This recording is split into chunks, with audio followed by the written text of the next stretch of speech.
ನಮಸ್ತೆ ವೀಕ್ಷಕರೇ, ನನ್ನ ಚಾನಲ್ಗೆ ಸ್ವಾಗತ. ಇವತ್ತು ಟೇಸ್ಟಿಯಾದಂಥ ಒಂದು ಚಿಕನ್ ರೆಸಿಪಿನ ಮಾಡ್ತಾಯಿದ್ದೀನಿ. ತುಂಬಾ ಸುಲಭವಾಗಿ ಕಡಿಮೆ ಇಂಗ್ರೀಡಿಯೆಂಟ್ಸ್ನ ಬಳಸಿ ಮಾಡುವಂಥ ರೆಸಿಪಿ ನಮ್ಮ red chilli chicken masala.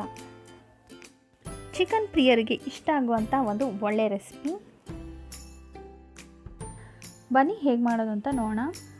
First ನಾನಿಲ್ಲಿ ಒಂದು 6 ಮೆಣಸಿನ್ಕಾಯಿನ ಇಟ್ಕೊಂಡಿದ್ದೀನಿ, ಒಣ ಮೆಣಸಿನ್ಕಾಯಿ. ನಾನಿಲ್ಲಿ ಬ್ಯಾಡಗಿ ಮೆಣಸಿನ್ಕಾಯಿನ ತೊಗೊಂಡಿದ್ದೀನಿ. ನೀವು ಬೇಕಿದ್ದರೆ ಗುಂಟೂರು ತೊಗೋಬೋದು, ಖಾರ ಜಾಸ್ತಿ ಬೇಕು ಅನ್ನೋರು. ಹಾಗೆಯೇ ಒಂದು 6 ಗೋಡಂಬಿನ ಹಾಕ್ಕೊಂಡು ಹುರ್ಕೋತಾ ಇದ್ದೀನಿ. ಚೆನ್ನಾಗಿ ಫ್ರೈ ಆಗಬೇಕು.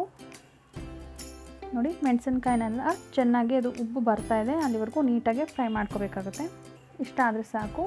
ಇದನ್ನು ಒಂದು ಮಿಕ್ಸಿ ಜಾರ್ಗೆ ಹಾಕ್ಕೊಂಡು ಪೌಡರ್ ಮಾಡ್ಕೋತಾ ಇದ್ದೀನಿ.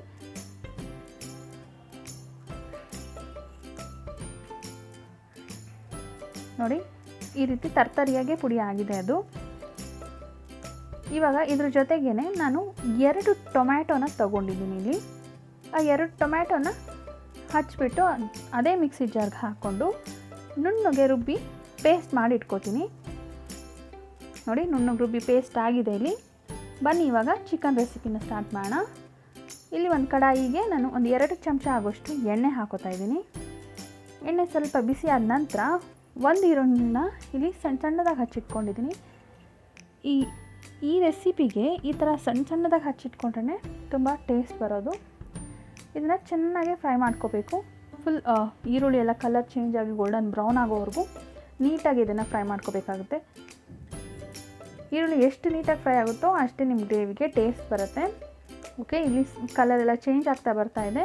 ನಾನಿವಾಗ 1 ಚಮಚ ಆಗೋಷ್ಟು ಜಿಂಜರ್ ಗಾರ್ಲಿಕ್ ಪೇಸ್ಟ್, ಅಂದರೆ ಶುಂಠಿ ಬೆಳ್ಳುಳ್ಳಿ ಪೇಸ್ಟ್ ಹಾಕೋತಾ ಇದ್ದೀನಿ. ಅದನ್ನು ಹಾಕ್ಕೊಂಡು ಚೆನ್ನಾಗಿ ಹಸಿ ವಾಸನೆ ಹೋಗೋವರೆಗೂ ಹುರ್ಕೊಳ್ಳೋಣ. ಓಕೆ, ಇದು ಚೆನ್ನಾಗಿ ಶುಂಠಿ ಬೆಳ್ಳುಳ್ಳಿ ಪೇಸ್ಟ್ ಎಲ್ಲ ಫ್ರೈ ಆಗಿದೆ. ಇವಾಗ ನಾನಿಲ್ಲಿ ಒಂದು ಅರ್ಧ kg ಆಗೋಷ್ಟು ಚಿಕನ್ ತೊಗೊಂಡಿದ್ದೀನಿ. ಅದನ್ನು ಹಾಕ್ಕೊಂಡು ಒಂದು 2 ನಿಮಿಷ ಚೆನ್ನಾಗಿ ಅದೇ ಎಣ್ಣೆಯಲ್ಲಿ ಹುರ್ಕೋಬೇಕಾಗುತ್ತೆ. ಚಿಕನ್ನ ನಿಧಾನಕ್ಕೆ ಹುರ್ಕೊಳ್ಳಿ. ಇದಾದ ನಂತರ ನಾನು ಇಲ್ಲಿ ಒಂದು ಅರ್ಧ ಚಮಚ ಆಗೋಷ್ಟು ಅರಿಶಿನ ಪುಡಿ, ಹಾಗೆ 1 ಚಮಚ ಆಗೋಷ್ಟು ಉಪ್ಪು ಹಾಕೋತಾ ಇದ್ದೀನಿ. ನಿಮ್ಗೆ ರುಚಿಗೆ ಎಷ್ಟು ಬೇಕೋ ಅಷ್ಟು ನೋಡಿಕೊಂಡು ಹೆಚ್ಚು ಕಮ್ಮಿ ಹಾಕ್ಕೊಳ್ಳಿ. ಹಾಕ್ಕೊಂಡು ಚೆನ್ನಾಗಿ ಒಂದು ಮಿಕ್ಸ್ ಮಾಡಿಕೊಂಡು 1-2 ನಿಮಿಷ ಫ್ರೈ ಮಾಡ್ಕೊಳ್ಳೋಣ. ಚೆನ್ನಾಗಿ ಮಿಕ್ಸ್ ಮಾಡಿ ಒಂದು ಫ್ರೈ ಮಾಡಿದ್ದಾಗಿದೆ. ಈಗ ಚಿಕನ್ ಬೇಯೋದಕ್ಕೋಸ್ಕರ ಒಂದು 1/4 ಲೋಟ ಆಗೋಷ್ಟು ನೀರು ಹಾಕೋತಾ ಇದ್ದೀನಿ ನಾನು. ಜಾಸ್ತಿ ಹಾಕೋಕ್ಕೋಗ್ಬಿಡಿ, ಒಂದು ಸ್ವಲ್ಪ ನೀರು ಹಾಕಿ ಇದನ್ನು ಚೆನ್ನಾಗಿ ಮಿಕ್ಸ್ ಮಾಡಿ ಮುಚ್ಚಿಟ್ಬಿಡಿ. 1-2 ನಿಮಿಷ ಚೆನ್ನಾಗಿ ಅದು ಕುಕ್ ಆಗಲಿ.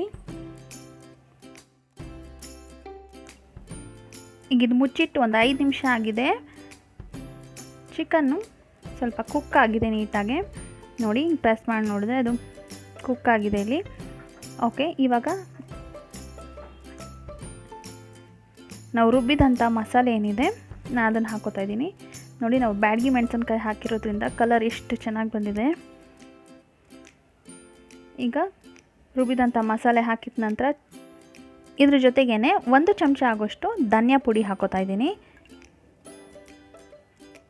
ಒಂದು ನೀಟಾಗಿ ಮಿಕ್ಸ್ ಮಾಡ್ಕೊಬಿಡೋಣ. ಮಸಾಲೆ ಎಲ್ಲ ನೀಟಾಗಿ ಮಿಕ್ಸ್ ಆಗಿದೆ ಮತ್ತು ಫ್ರೈ ಕೂಡ ಆಗಿದೆ. ಇಷ್ಟ ಆದರೆ ಸಾಕು. ಇವಾಗ ನಾವು ಗ್ರೇವಿಗೆ ಎಷ್ಟು ನೀರು ಬೇಕೋ ಅಷ್ಟು ಅಡ್ಜಸ್ಟ್ ಮಾಡಿಕೊಂಡು ಹಾಕೋಬೇಕಾಗುತ್ತೆ. ನಾನಿಲ್ಲಿ ಒಂದು ಅರ್ಧ ಕಪ್ ಆಗೋಷ್ಟು ನೀರನ್ನ ಹಾಕೋತಾ ಇದ್ದೀನಿ. ನೀರು ಹಾಕಿದ ನಂತರ ಒಂದು ತಟ್ಟೆ ಮುಚ್ಚಿಟ್ಟು ಒಂದು 2 ನಿಮಿಷ ಚೆನ್ನಾಗಿ ಇದನ್ನು ಬೇಯೋಕೆ ಬಿಟ್ಬಿಡೋಣ. ಮಸಾಲೆ ಎಲ್ಲ ಚಿಕನ್ಗೆ ಚೆನ್ನಾಗಿ ಹಿಡ್ಕೊಳ್ಳುತ್ತೆ. ಓಕೆ, ಈಗ ಒಂದು 2 ನಿಮಿಷ ಆಗಿದೆ.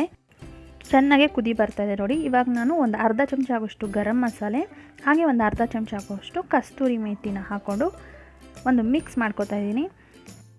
ಇದು ಮಿಕ್ಸ್ ಆದ ನಂತರ ಒಂದು ಕುದಿ ಕುದಿಸ್ಕೊಂಡ್ರೆ ಸಾಕು. ರುಚಿ ಆದಂತಹ ರೆಡ್ ಚಿಲ್ಲಿ ಚಿಕನ್ ಮಸಾಲ ರೆಡಿಯಾಗಿರುತ್ತೆ. ತುಂಬಾ ಕಡಿಮೆ ಇಂಗ್ರೀಡಿಯೆಂಟ್ಸ್ ಉಪಯೋಗಿಸಿ ಮಾಡಿರೋಂತಹ ಈ ಚಿಕನ್ ಮಸಾಲ ನೋಡೋಕ್ಕೆ ಎಷ್ಟು ಕಲರ್ಫುಲ್ಲಾಗಿ ಕಾಣ್ತಿದೆಯೋ ಅಷ್ಟೇ ಟೇಸ್ಟಿಯಾಗಿರುತ್ತೆ. ನೀವು ಒಂದು ಸತಿ ಮನೆಯಲ್ಲಿ ಈ ರೆಸಿಪಿನ ಮಾಡಿ ನೋಡಿ. ನಿಮಗೂ ಈ ಚಿಕನ್ ರೆಸಿಪಿ ಇಷ್ಟ ಆದರೆ ಲೈಕ್ ಮಾಡೋದನ್ನ ಮರಿಬೇಡಿ. ನಿಮ್ಮ ಫ್ರೆಂಡ್ಸ್ ಮತ್ತು ಫ್ಯಾಮಿಲಿ ಜೊತೆಗೆ ಈ ರೆಸಿಪಿನ ಶೇರ್ ಮಾಡಿ. ಹಾಗೆ ನನ್ನ ಚಾನಲ್ನ ಸಬ್ಸ್ಕ್ರೈಬ್ ಮಾಡ್ಕೊಂಡಿಲ್ಲ ಅಂದರೆ ಸಬ್ಸ್ಕ್ರೈಬ್ ಮಾಡ್ಕೊಳ್ಳಿ. ಮತ್ತಷ್ಟು ಈಸಿ ಮತ್ತು ಇಂಟ್ರೆಸ್ಟಿಂಗ್ ರೆಸಿಪೀಸ್ ಜೊತೆಗೆ ಮತ್ತೆ ಸಿಗ್ತೀನಿ. Thanks for watching. ಧನ್ಯವಾದಗಳು.